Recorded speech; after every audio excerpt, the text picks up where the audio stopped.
अस्सलामुअलैकुम dear students, welcome to the Stars academy, head of Allama Iqbal Town. आज जो हम टॉपिक डिस्कस करने वाले हैं वो obviously related to unit number 10। और अगर आपको याद हो, यूनिट नंबर 10 में जो टॉपिक डिस्कस किया गया था that was about menstrual cycle था। ठीक है, तो let's discuss some of the important questions related to menstrual cycle. Question number 1 देखिएगा, which is responsible for secreting gonadotropin releasing hormone. कौन है जो रिस्पॉन्सिबल है सिक्रेट के लिए गोनेडोट्रोपिन हार्मोन्स। तो आपको आइडिया है जितने भी गोनेडोट्रोपिन हार्मोन्स हैं, ठीक है, ये कौन सिक्रेट कर रहा होता है?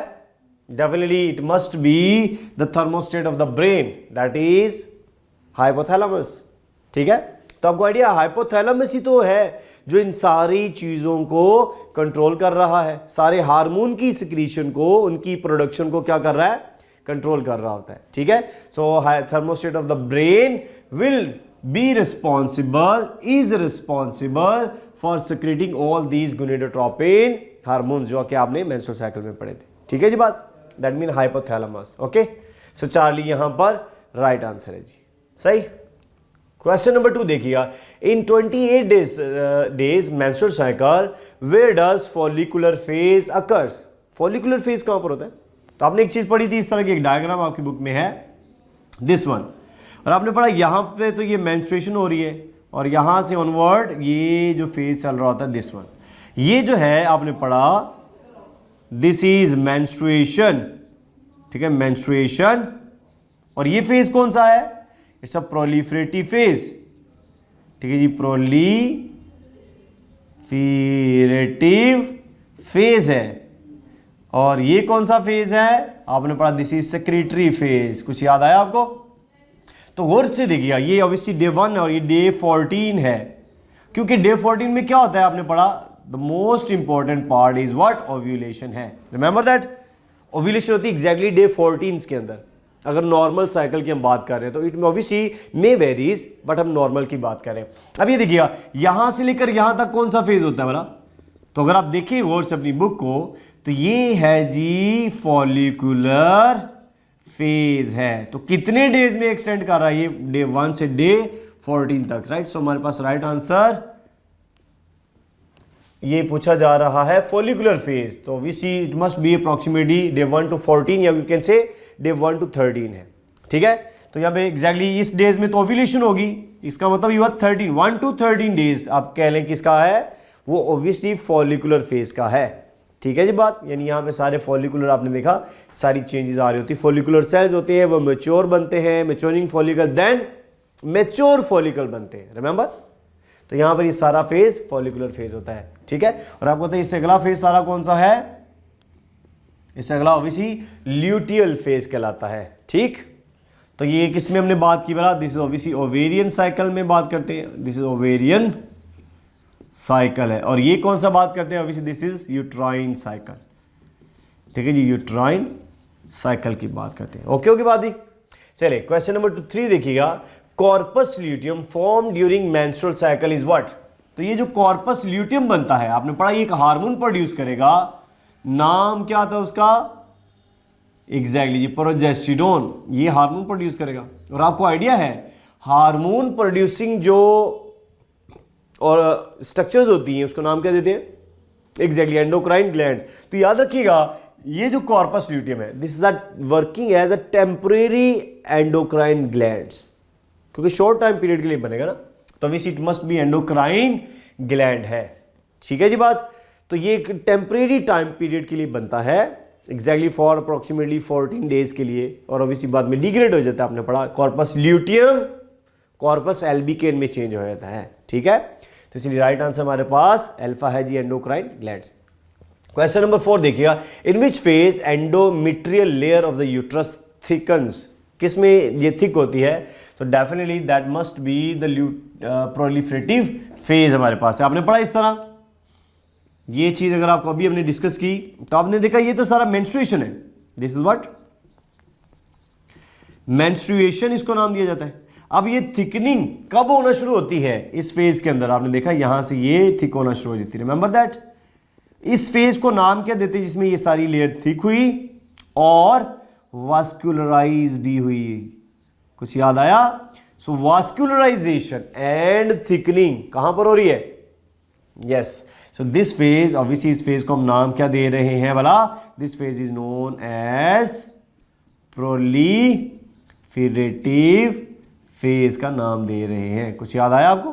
प्रोलीफेरेटिव फेज। ओके, तो ये this phase is known as a proliferative phase. So right answer is delta है। क्लियर? तो यहां से थिकनिंग जो है ना वो स्टार्ट होती है। क्वेश्चन नंबर 5 देखिए, ड्यूरेशन ऑफ द प्रोलीफेरेटिव फेज। इसी प्रोलीफेरेटिव फेज को, इसका ड्यूरेशन क्या है? तो अभी हमने बात की, फिर से वही सवाल, इससे रेलिवेंट क्वेश्चन। आपने देखा ये तो मेंस्ट्रुएशन हो गया, ठीक है। तकरीबन आपने पढ़ा 3 to 7 डेज मेंस्ट्रुएशन रहता है, तो अप्रोक्सीमेटली हम कह लीजिए 1 to 7 डेज हो गए, ठीक है। अब यहां से आपने पढ़ा ये सारा थिक होना शुरू हो गया, और इसी को भी हमने नाम क्या दिया? दिस फेज इज कॉल्ड, अभी हमने नाम दिया प्रोलीफेरेटिव फेज का नाम दिया। Okay, this is proliferative phase. और इसमें आपने पढ़ा एग्जैक्टली ये 14 डेज में क्या हो रहा है? यहां पर तो ओव्यूलेशन हो गया, तो इसका टाइम ड्यूरेशन कितना आ गया प्रोलीफेरेटिव फेज का? 7 से 14 तक कितना आ गया? 7 to 14, यानी अप्रोक्सीमेटली ये 7 डेज का ही है, ठीक है जी। बात इन नॉर्मल साइकिल की बात की जा रही है। ओके, तो right answer must be Charlie, ठीक है। क्वेश्चन नंबर 6 देखिए जी, most common site of the fertilization is, fertilization कहां पर होती है? तो अगर आपको याद हो, हमने कहा था ये फीमेल का पार्ट है,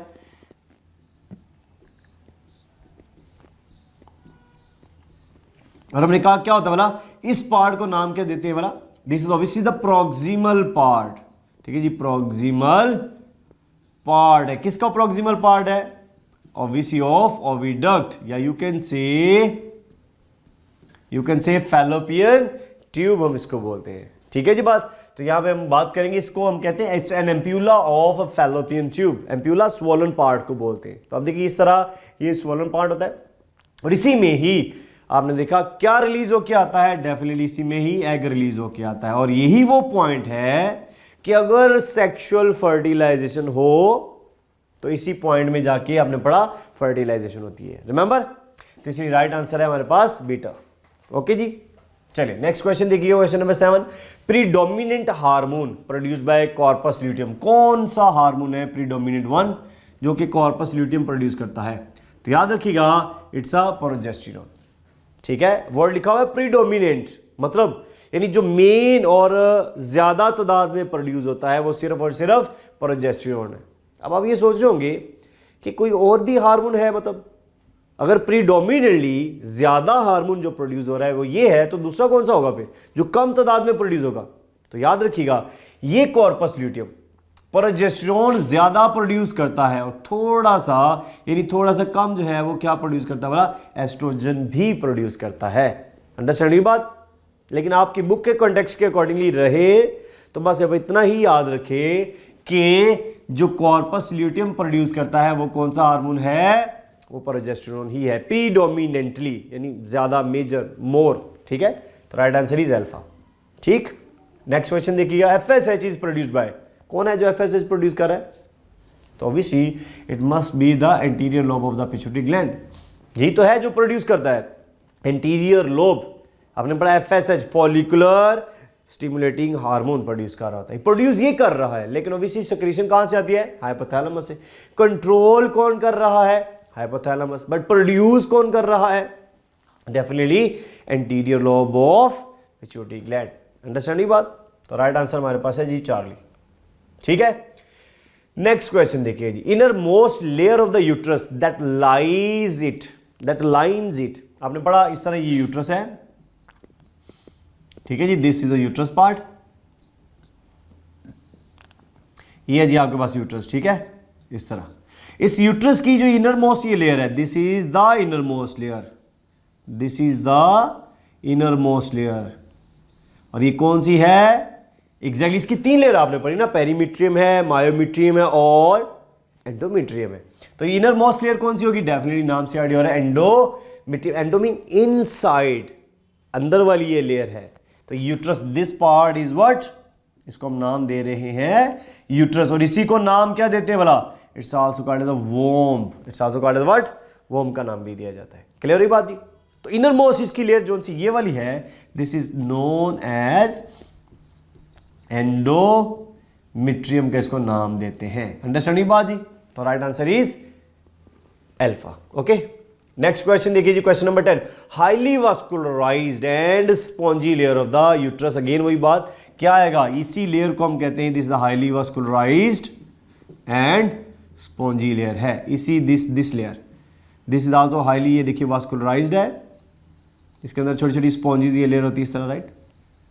ये वास्कुलराइज्ड है, ठीक है। इसके अंदर यानी क्या मौजूद है बोला? Obviously these are what? Blood vessel. ये सारी ब्लड वेसल हैं जी इसके अंदर, ठीक है, ये blood vessels. So these are blood vessels. Okay, so blood vessel भी इसी में है और स्पॉन्जी भी यही है। तो दोनों कैरेक्टर किसके आ रहे हैं बोला? Definitely again it's an endometrium के ही कैरेक्टर ये शो किए जाते हैं। सही है बात जी? तो राइट आंसर अगेन क्या है हमारे पास? Endometrium, that is beta is the right answer. ठीक है जी बात? सो ये थे हमारे पास कुछ क्वेश्चन जी about our B10, that is about reproductive system और you can say menstrual cycle. ठीक है जी? आई होप के सारे पॉइंट्स आपको क्लियर हो गए होंगे, बट स्टिल अगेन कोई भी क्वेश्चन है, कोई भी प्रॉब्लम है, so you may directly contact on our WhatsApp groups. ठीक है जी? चलिए, थैंक यू सो मच जी, अल्लाह हाफिज़।